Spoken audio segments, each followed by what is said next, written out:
Alors, je viens de recevoir les colamboles. Voilà l'étiquette de la boîte. Bon, une boîte en plastique comme ça. J'ai tout versé dans les deux bacs. Et là, je commence à les filmer. Et là, la première surprise, c'est que... Voilà, on a un paquet, ils sont bien vivants. La relative mauvaise surprise, c'est que je trouve ils ressemblent beaucoup aux Stratiolelaps. Donc, je sais pas si ça va être facile de les distinguer, hein. On verra ça à l'usage. Franchement, ça ressemble, hein.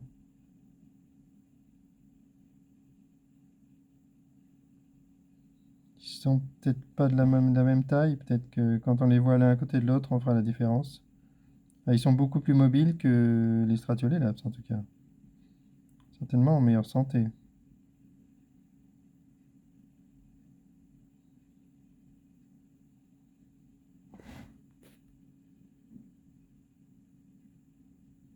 C'est vraiment bien. Là, j'en ai beaucoup, là.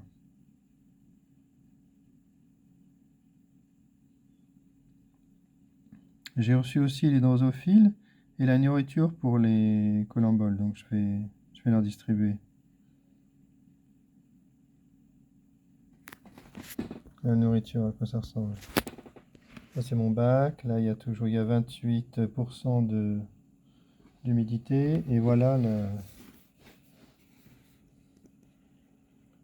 nourriture pour les colamboles. Je vais ouvrir.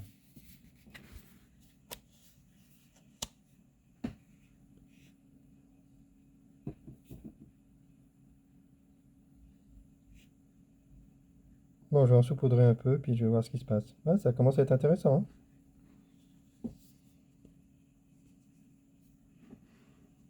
Allez, j'y vais à la louche comme ça, hein. Il y en a beaucoup de toute façon, je pense que je peux y aller, hein.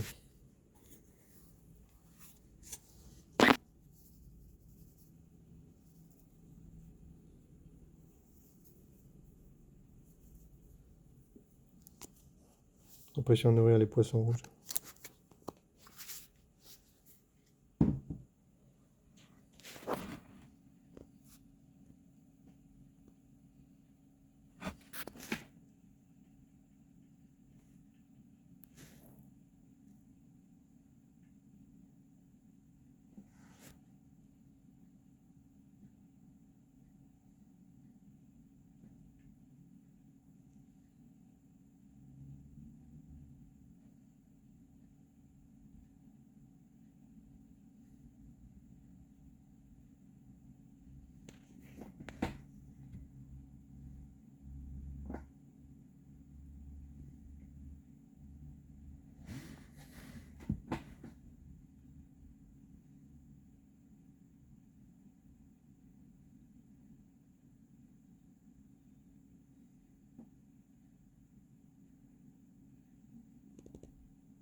Ah, il y en a des minuscules, hein.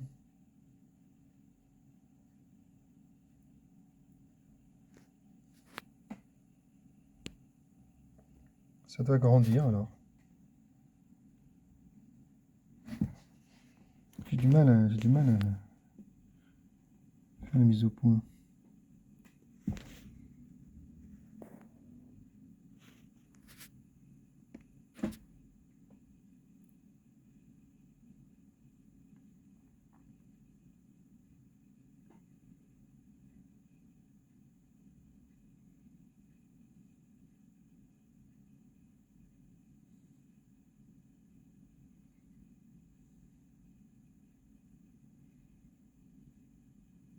Là, j'en vois un qui s'attaque à la nourriture. C'est bien.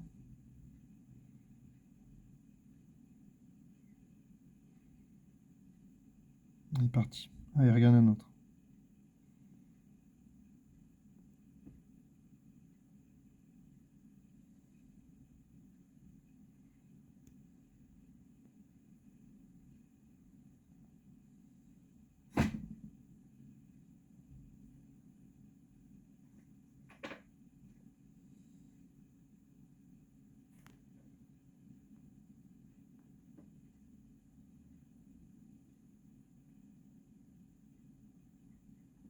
Bon, ok.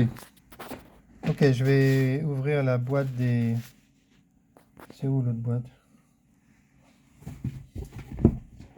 La drosophile, c'est là. Ouais, sans zoom.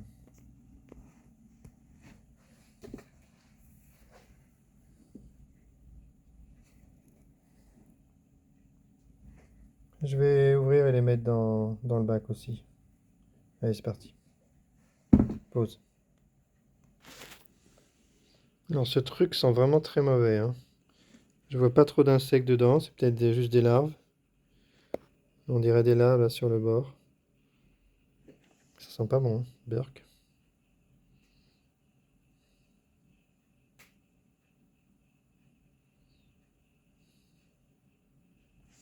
1 litre de Burk. Ok, je mets dedans et je referme. Allez, pause.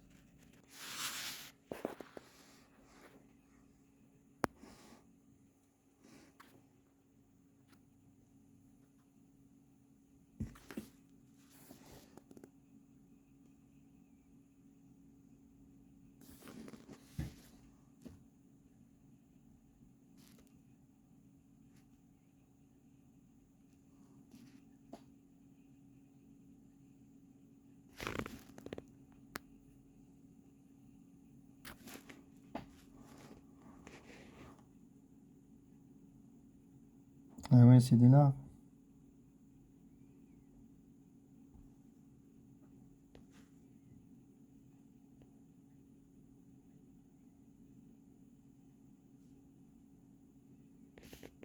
Alors, c'est des mouches qui volent pas, donc elles vont pas s'échapper.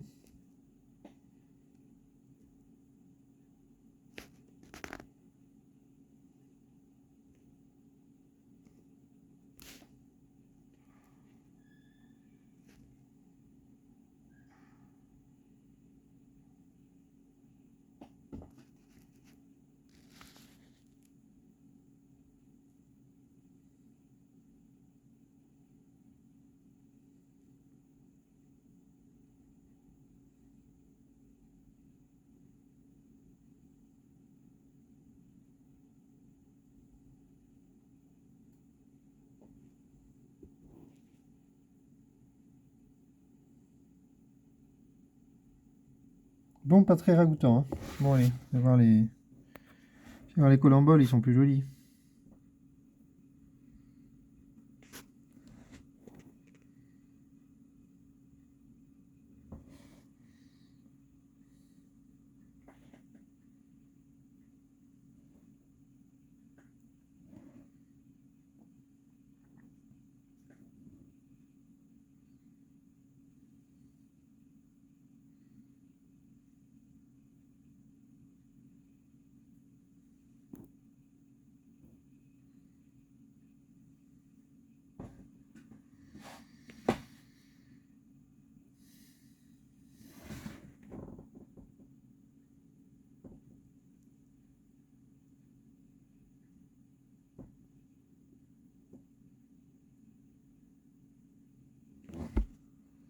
Je les ai déjà perdus.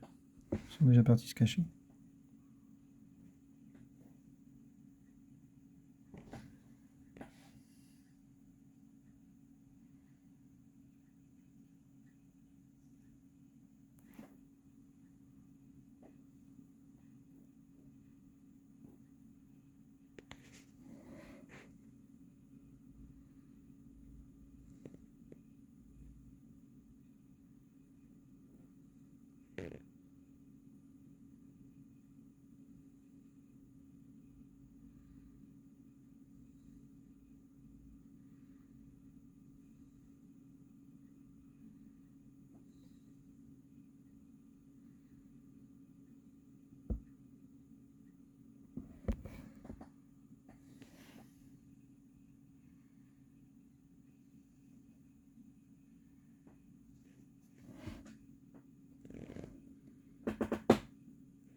J'essaie de les voir à l'œil nu d'abord.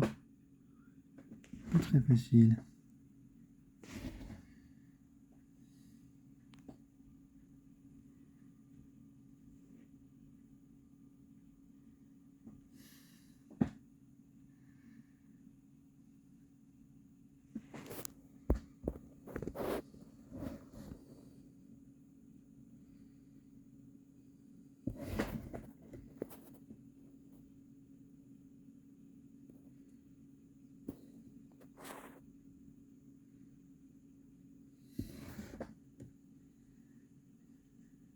Je trouve déjà plus, c'est fou.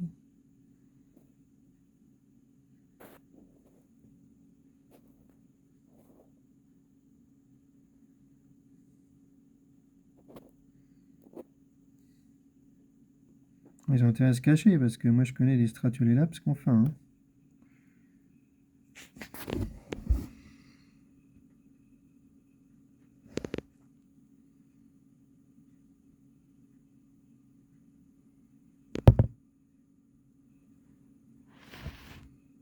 C'est bizarre quand même. Ouais, ici j'en vois un l'œil nu. Allez, montre-toi.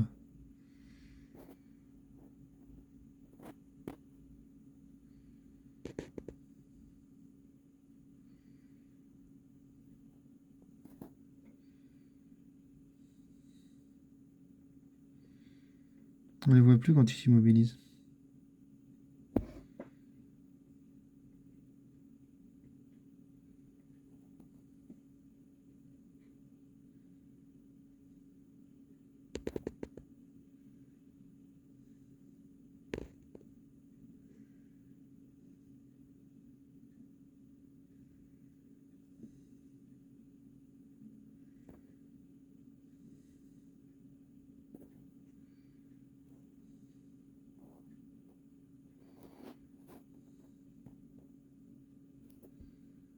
Eh ben.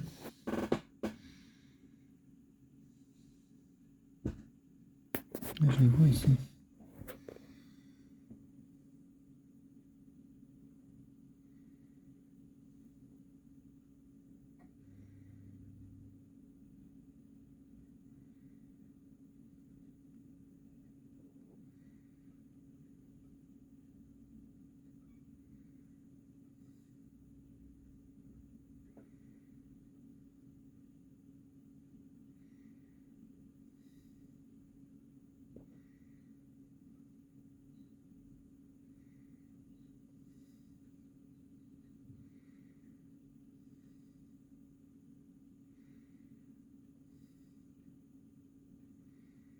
Ah ben.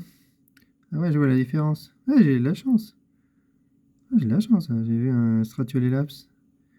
Donc le Stratolélaps, il est moins blanc. Voilà, comment on va le distinguer. Beaucoup plus lent aussi. Bah, s'il veut les attraper, hein.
Alors c'est un autre sujet, mais je suis tombé sur une conférence sur Free the Bees d'un anthropologue qui s'appelle Caballet ou Caballet, j'ai oublié, qui raconte l'histoire de l'apiculture.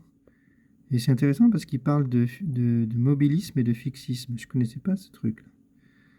Donc à une époque, les cadres n'existaient pas et les apiculteurs ont mis très longtemps avant d'accepter l'approche mobiliste avec des cadres qu'on peut enlever. Et ils ont fini par l'emporter, devenir majoritaires au point qu'aujourd'hui, on a oublié cette connaissance. Donc en fait, on peut vraiment dire que la ruche minimale et la ruche caisson, c'est un grand retour du fixisme. Là, c'est clair que c'est totalement cette philosophie qu'on est en train de réinventer, puisqu'on a perdu la connexion avec cette culture. Ben, on la réinvente, tout simplement. Et les idées sont les mêmes, hein. L'idée, c'est d'avoir des productions beaucoup moindres, beaucoup plus raisonnables, moins d'intervention. Au départ, quand il y a eu la LOC, ils se sont même accusés mutuellement d'être responsables de la maladie. Mais moi, je pense que c'est le mobilisme qui a généré toutes ces nouvelles maladies. Tiens, là, on voit les deux, là. Génial.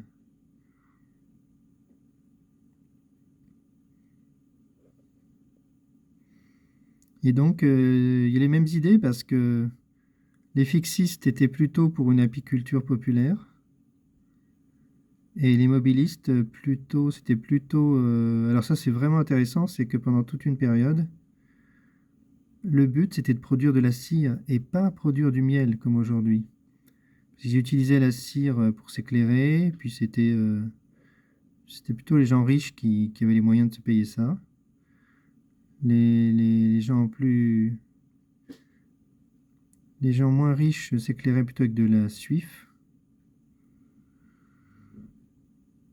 Et donc, avec l'économie de marché, l'État a plutôt encouragé le mobilisme. Le fixisme étant plus pour une consommation familiale et locale. Donc c'est incroyable d'être aussi proche, de retrouver aussi précisément les motivations de l'époque, hein. C'est vraiment, il y a de la magie là, hein. Il y a de la magie dans la réinvention de ces idées. Donc, la ruche caisson est une ruche foncièrement fixiste. Il n'y a pas de cadre, on ne touche pas aux rayons, on ne les enlève pas. Par contre, le but n'est pas de produire, donc le but n'est pas de produire de la cire. Le but, c'est juste de donner un habitat aux abeilles et de les laisser se débrouiller.